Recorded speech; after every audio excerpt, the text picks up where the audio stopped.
یہ تو حق، یہ تو ایک وہ سچ ہے کہ جس کے اوپر کوئی دو رائے ہے نہیں۔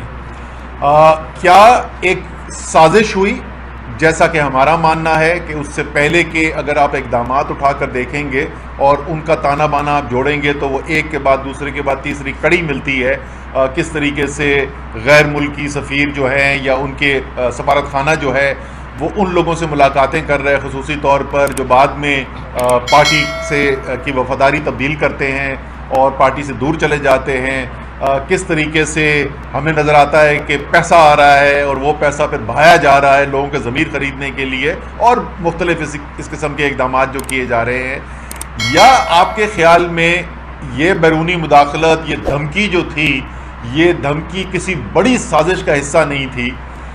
اس کا جواب اس قومی سلامتی کمیٹی کی میٹنگ کے اندر نہیں ہے۔ بالکل یہ درست بات ہے، اور یہاں تک بھی درست کہتے ہیں DGISPR جب وہ یہ کہتے ہیں کہ وہاں پر کچھ عسکری قیادت میں سے نمائندوں نے یہ واقعی میں یہ کہا تھا کہ ان کے خیال میں ان کو شواہد نہیں نظر آ رہے کسی بھی سازش کے۔ جو سویلین قیادت وہاں پہ بیٹھی ہوئی تھی ان میں سے اکثر کی رائے یہ تھی کہ یہاں پر سازش نظر آ رہی ہے، یہ ایک رائے تھی۔ اب عمران خان جو ہیں وہ تو قانون پر عمل کرنے والے انسان ہیں، آئین کو ماننے والے انسان ہیں، تو انہوں نے کیا کیا؟ انہوں نے تو یہ نہیں آرڈر جاری کر دیا کہ کیونکہ میں کہہ رہا ہوں کہ سازش ہے اس لیے سب مان جو سازش ہے اور فوراً جو ہے لوگوں کو سزائیں دینی شروع کر دو۔ انہوں نے کیا کیا؟ کابینہ میں لے کر آئے، فیصلہ کیا گیا، ایک جوڈیشل کمیشن بنائے، خیر اس کے بعد وہ حکومت ہی ایک دو دن کے بعد چلی گئی تھی، وہ نہیں بن سکا، اور ابھی بھی اپیل یہی ہے کہ ایک جوڈیشل کمیشن بنے جس کی اوپن ہیئرنگ ہو، سارا پاکستان دیکھے کہ اس میں کون آ کر کیا بات کر رہا ہے، وہاں پر کیا شواہد سامنے رکھے جا رہے ہیں، اور اس کی بنیاد کے اوپر فیصلہ کیا جائے کہ واقعی میں سازش تھی، اگر سازش تھی تو اس کے اندر کون کون ملوث تھا، اور یہ تمام حقائق قوم کے سامنے آ گئے۔ یہ وہ وزیر اعظم نے اس وقت کہا اور اس کابینہ نے کہا جو 1.5 کروڑ سے زیادہ ووٹ لے کر آئی، اور جس کی ذمہ داری بنتی ہے قومی سلامتی کا دفاع کرنا۔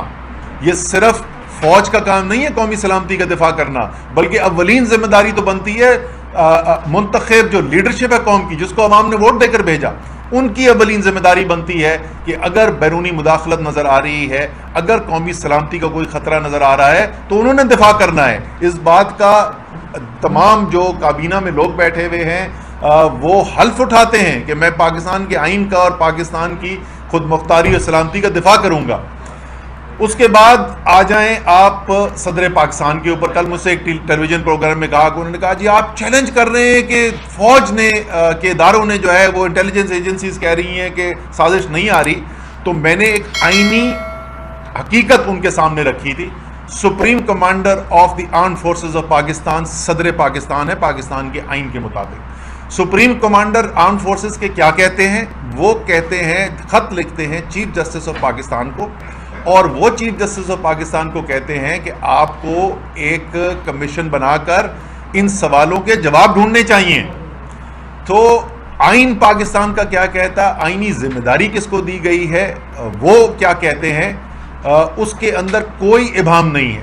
میں پھر دہراؤں گا کہ ہم یہ نہیں کہہ رہے، عمران خان یہ نہیں کہہ رہے کہ ان کا جو تجزیہ ہے، جو ان کے سامنے شواہد رکھے ہوئے ہیں، جس نتیجے پہ وہ پہنچے ہیں اس نتیجے کو مان لیا جائے۔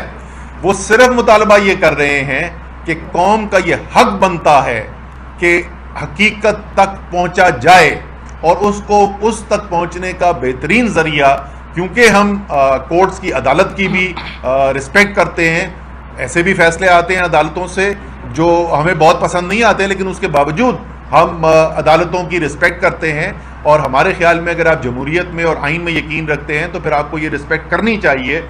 اسی اعلیٰ ترین عدالت سے یہ درخواست کی جا رہی ہے، اور آج یہ فیصلہ ہوا ہے کہ چیئرمین PTI عمران خان اپنے ایز تحریک انصاف کے چیئرمین کی حیثیت سے چیف جسٹس کو دوبارہ خط لکھیں گے، اس میں اس کا ذکر بھی کریں گے جو صدر نے ان کو خط لکھا ہے، اور ایک دفعہ پھر ان سے یہ ریکویسٹ کی جائے گی کہ آپ ان معاملات کو دیکھیں۔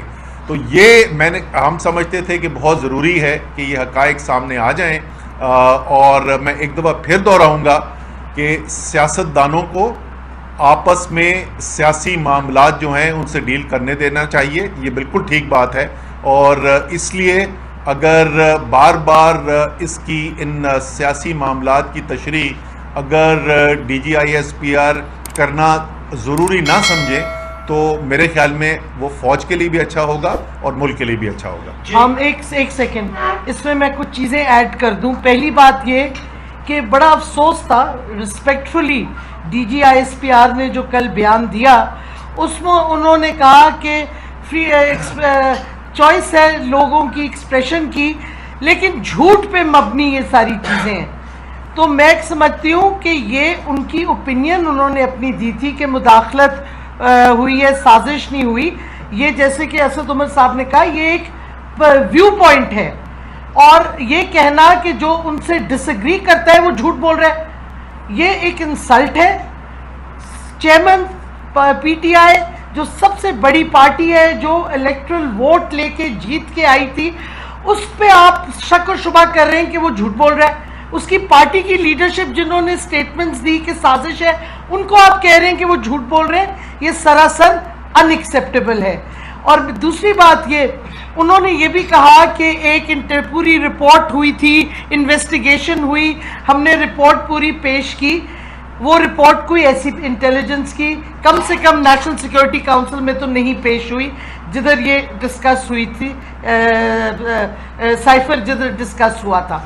تیسرا سوال جو مین باڈی تو اسد صاحب نے بتا دی آپ کو, لیکن شروع جو سائفر پہ ایک انفارمیشن ہے وہ اس پہ بھی بہت بڑا سوال ہم نے اٹھایا ہے, ابھی تک ہمیں جواب نہیں ملا.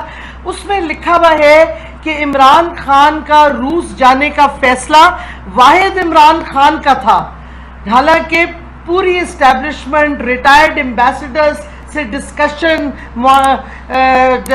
کیا کہتے سب سے ڈسکشن کر کے کنسنسس تھا کہ وہ جائیں. تو یہ کس نے غلط انفارمیشن فیڈ کی امریکن حکومت کو کہ انہوں نے سائفر شروع اسی ایلیگیشن سے کیا؟ یہ بھی سوال کا جواب قوم کو چاہیے. پھر آپ دیکھیے جس طریقے سے چیزیں انفولڈ ہوتی گئیں, جیسے ہمارے وہ ملاقاتیں امریکن ایمبیسی کی ہوئی اور پوری ڈیٹس ہم بنا رہے ہیں, آپ کے پاس لسٹ بھی ان قریب آ جائے گی کون سے امریکن ایمبیسی کے آفیشلز کون سے ہمارے ڈسیڈنٹ سے ملے. فروری سے شروع ہوا, نور عالم سے ملے, اور لوگوں سے ملے, وہ سارا ہم ڈیٹیل میں آپ کو دے دیں گے. ہم لسٹ بنا رہے ہیں کس لیے ملے, فارن پالیسی ڈسکس کرنے کے لیے راجہ ریاض سے ملے ہوں گے, کس چیز کے لیے ملے؟ کوئی مقصد ہوتا ہے نا کہ ڈپلومیٹس ملتے ہیں, یا انہوں نے کسی منسٹری کو ایڈ اور اسسٹنس کا پروگرام ہے, یا کوئی فارن پالیسی پہ ڈسکشن کرنی ہے, نہیں تو کیوں ملے؟ یہ سوال بھی اٹھتا ہے. تیسرا اٹھتا ہے کہ یہ سائفر فارن منسٹر سے کیوں چھپایا گیا؟ فارن منسٹر نے ڈیمانڈ کیا تو ان کو دکھایا تھا, تو یہ کس کے لیے آیا تھا یہ پیغام کہ آپ فارن منسٹری میں آتے ہیں اور فارن منسٹر کو نہیں دکھایا جاتا؟ یہ بھی سوال اٹھتا ہے. اور یہ کوئی نئی چیز نہیں ہے اس قسم کی سازش امریکہ کو کرنے کی. آپ مصدق کے ساتھ جو انہوں نے کیا تھا وہ بہو یہی کیا تھا 1950s میں. پہلے انہوں نے اپوزیشن کو منایا, پیسہ ڈالا میڈیا پہ, پھر ایونچولی انہوں نے حکومت مصدق کے ڈسیڈنٹ ممبرز آف پارلیمنٹ کو اپنی طرف لائے, اور پھر اس کو مصدق کو ڈی سیٹ کیا گیا. تو یہ ماڈل موجود ہے, یہ پہلی دفعہ نہیں ہو رہا کہ امریکہ سازش کر رہی ہے, یہ امریکہ کا سٹائل ایک یہ ہے سازش کرنے کا. اس واسطے ہم سمجھتے ہیں کہ ٹھیک ہے, ایک طرف سیٹ کے جو فوجی قیادت تھی تقریباً سب نے کہا کہ مداخلت ہے, لیکن جو سویلین الیکٹڈ ممبرز تھے اسی این ایس اے کے, انہوں نے کلیئرلی سمجھا کہ سازش ہے. تو فیصلہ اب کسی نے تو کرنا ہے, انویسٹیگیشن ہونی ہے.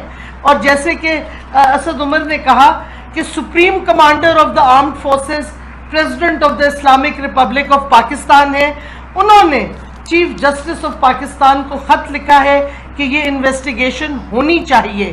اور ہم سمجھتے ہیں اگر یہ انویسٹیگیشن نہیں ہوگی تو کیا کہتے ہیں یہ معاملہ ختم نہیں ہوگا, کیونکہ قوم کو پتہ ہونا چاہیے یہ سازش تھی, اگر تھی کس نے کی, کون کون ملوث تھے, تاکہ اگلی دفعہ اس طرح کا واقعہ نہ ہو. ہماری پوری سیاست اور ہماری معیشت تباہ ہو گئی ہے, ہمارے ملک میں جس طرح پولرائزیشن ہو گئی ہے, جو وائلنس ہو رہا ہے, ایک پنجاب میں ٹوٹل اینکی اس وقت ہوئی بھی ہے, سارا کیوں ہوا؟ کیونکہ ایک ملک جو ترقی کی راستے پہ فائنلی جا رہا تھا, جس کی معیشت اپ ٹرن لے گئی تھی, کیوں ہوا یہ؟ اس وقت کیوں ہوا؟ کس نے کیا؟ صرف اس وجہ سے کہ ملک کو تباہ کیا جائے تاکہ وہ امریکہ کے سامنے جھکے, ان کو بیسز دے جو وہ چاہتے ہیں, ان کی پالیسیز اختیار کرے جو امریکہ چاہتی ہے. کیونکہ دیکھیں یہ سازش شروع 6 جون کو ہوئی ہے, جب نیشنل سیکیورٹی ایڈوائزر امریکہ نے کہا کہ ہماری ایگریمنٹ ہونے والی ہے بیسس پہ. اگر آپ ڈان 8 جون کا دیکھ لیں, CIA کا چیف پاکستان آیا تھا یہی ڈسکشن کے لیے. 19 جون کو جب پرائم منسٹر عمران خان نے کہا ایبسولوٹلی ناٹ, تو جب سے یہ سازش ان پلیس ہونے لگی. اور پھر آپ دیکھیں گے لنڈن میں کون کون گیا, کس سے ملاقاتیں ہوئی لنڈن میں, یہ ساری چیزیں اوپن انفارمیشن ہے, آپ میڈیا کو چاہیے دیکھیں. لیکن سپریم کورٹ کا میں سمجھتی ہوں, ہماری پارٹی سمجھتی ہے, فرض بنتا ہے کہ جب صدر پاکستان ایک ریکویسٹ کرتے ہیں ان سے کہ انویسٹیگیشن ہو,